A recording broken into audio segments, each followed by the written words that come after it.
Hello everyone. Today I'm sharing a method to treat wilted and rotting orchids, helping the plant recover, grow strong roots, and bloom throughout the year. This simple technique supports long-term health and prevents future damage. Let's get started. My orchid is in really bad shape today. It's dried out almost completely because I haven't been caring for it regularly. The roots are completely dry and shriveled. They've turned a dull brownish-gray color and feel hollow or brittle to the touch.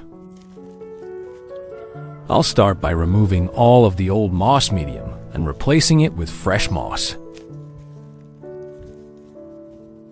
Repotting like this gives the plant a brand new environment and, more importantly, it gives me a chance to really inspect the roots and treat any issues before they get worse.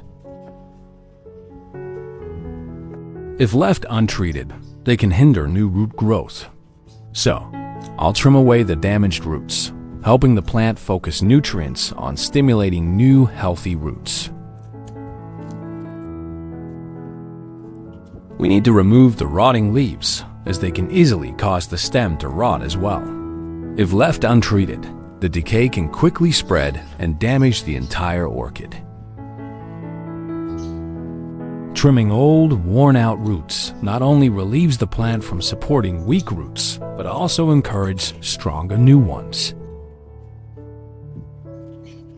We'll fill a container with clean water and gently place the dried orchid into it to soak. This soaking step is essential when the plant is severely dehydrated. It helps the orchid reabsorb moisture into its stems and roots, slowly restoring its internal hydration. Soak it for 60 minutes. Prepare 1 tablespoon of sugar. Sugar isn't just a source of quick energy. It plays an important role in plant recovery. It contains glucose, a simple carbohydrate. Pour 1,000 milliliters of water.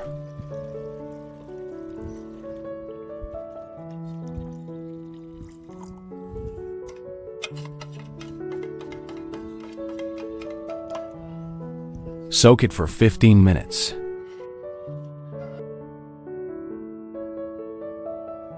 After 60 minutes, we'll gently lift the plant out of the solution and let it drain naturally.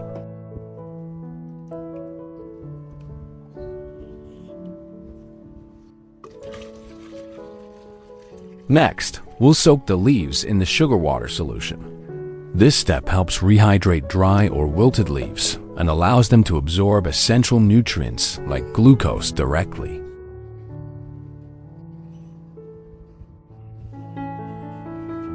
The sugar molecules support cellular activity and help restore elasticity to the leaf tissue.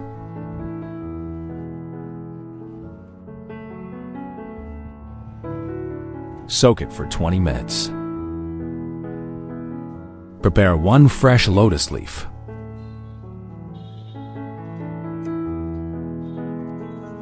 Lotus leaves are known for their natural antibacterial and antifungal properties, which can help protect orchids from harmful pathogens during recovery. They also contain trace minerals and plant compounds that can support healing and boost the plant's natural defenses.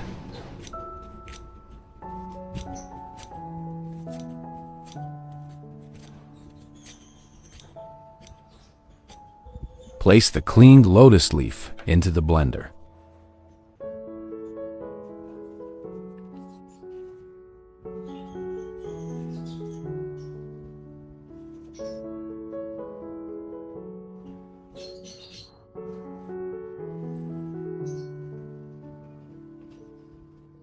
Add a small amount of clean water to help the blending process. Blend until the leaf turns into a smooth, green liquid.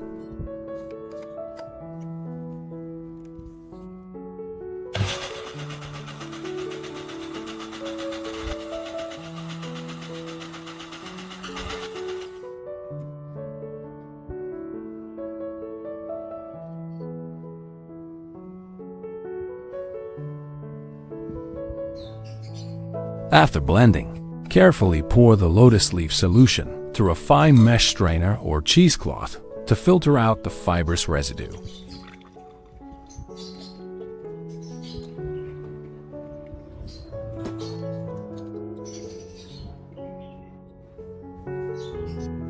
Use 3 B1 tablets. Vitamin B1, thiamine, helps stimulate root development and supports plant recovery from stress or transplant shock.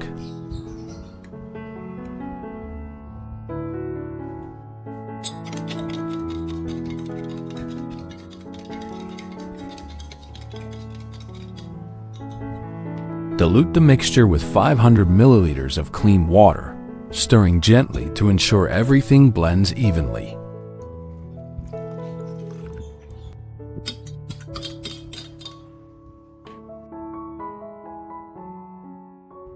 After soaking in the sugar solution for 20 minutes, gently lift the plant out and let it drain naturally. This soaking period allows the plant to absorb essential carbohydrates and trace minerals from the sugar.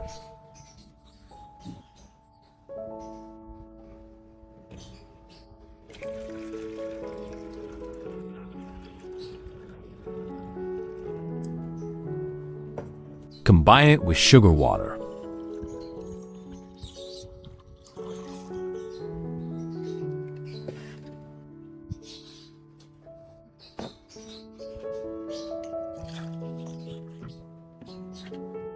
We'll use a soft cloth or cotton pad soaked in the lotus leaf and sugar solution to gently wipe down the orchid leaves. This helps in several ways. First, the natural antioxidants and antibacterial properties in the lotus leaf. Gently place the orchid into it, making sure the roots are fully submerged. Since we've just trimmed away the rotted roots, the wounds are still fresh and open. Soaking the plant at this stage allows the nutrients and natural compounds from the lotus leaf and sugar to be absorbed directly through these open areas. Soak it for 30 minutes.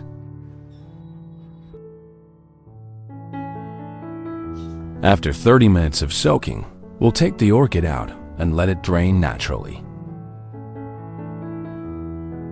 The nutrients from the lotus leaf and sugar solution have now been fully absorbed into the orchid's roots.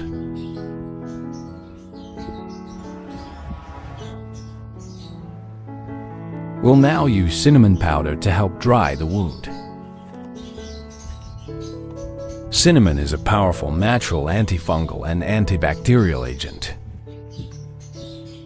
By applying a thin layer directly onto the cut or damaged areas, it helps prevent fungal infections and stops bacteria from entering the plant tissue. Let the plant dry out for 1 day. After letting the plant dry naturally for 1 full day, we'll now move on to potting it. We can now pot the orchid using natural materials like pine bark or other well-treated wood chips. These materials provide excellent airflow while retaining just enough moisture-ideal conditions for orchids, which dislike soggy roots but need consistent humidity.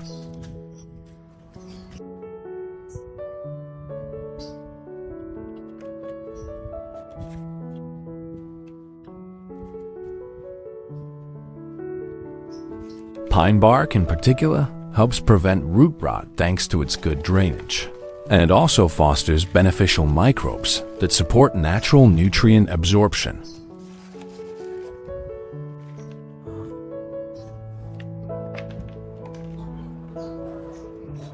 This kind of medium allows orchid roots to anchor securely, mimicking their natural habitat where they cling to tree trunks.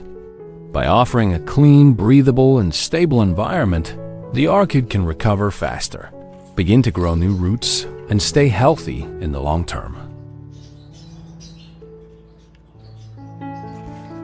Next, we'll gently cover the surface of the potting medium with a thin layer of sphagnum moss.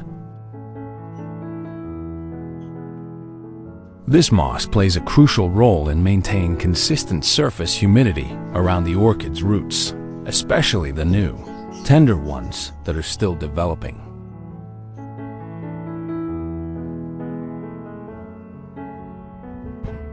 Now we'll soak the whole orchid in this solution to create a fresh environment for the plant to recover and grow.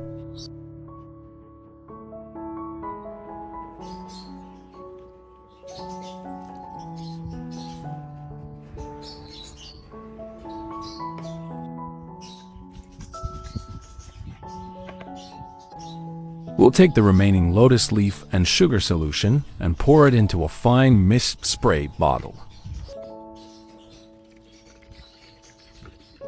This method is especially practical for people who are busy, but still want their orchid garden to stay healthy and vibrant without too much effort.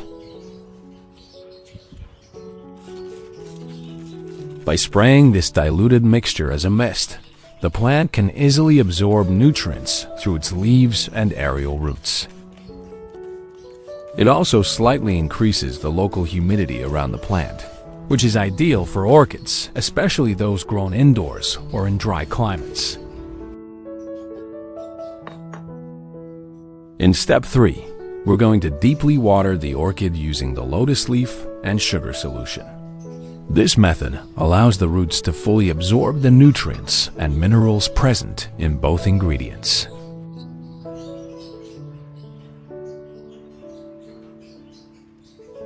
Lotus leaves contain natural antioxidants and micronutrients like calcium, phosphorus, and potassium, which help strengthen cell walls, support root development, and boost the plant's immunity.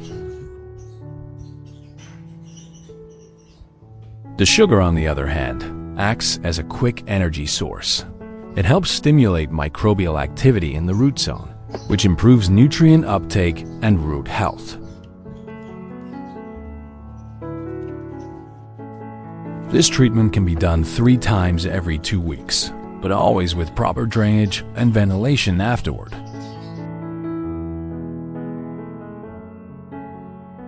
It's been 4 weeks, and let's take a look at the leaf condition. The surface is still slightly wrinkled and hasn't fully plumped up yet, but you can see a clear improvement. The color is greener and healthier compared to when we started.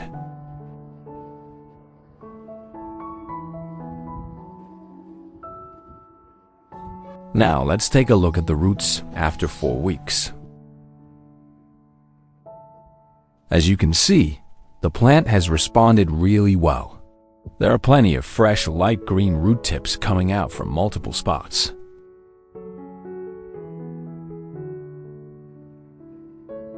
These young roots look plump, firm, and vibrant, which means the plant is actively taking up nutrients and water.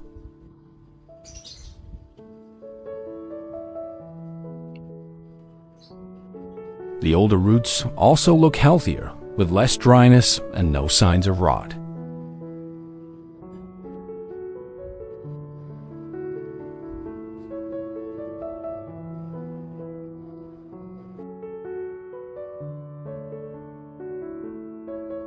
After another 2 months, the leaves have become much stronger and firmer. You can clearly see several new leaves have emerged, and they're noticeably larger than before. The overall color is a deep, healthy green, a sign that the plant is absorbing nutrients well and photosynthesizing efficiently.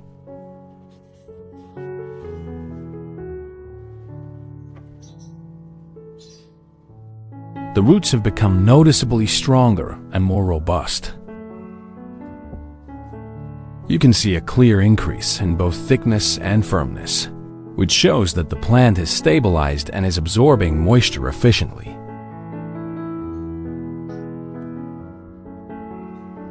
Alongside the older roots, many new root tips have started to emerge, soft, pale green, and very active. These new roots are a great sign that the plant is not just recovering, but entering a strong growth phase.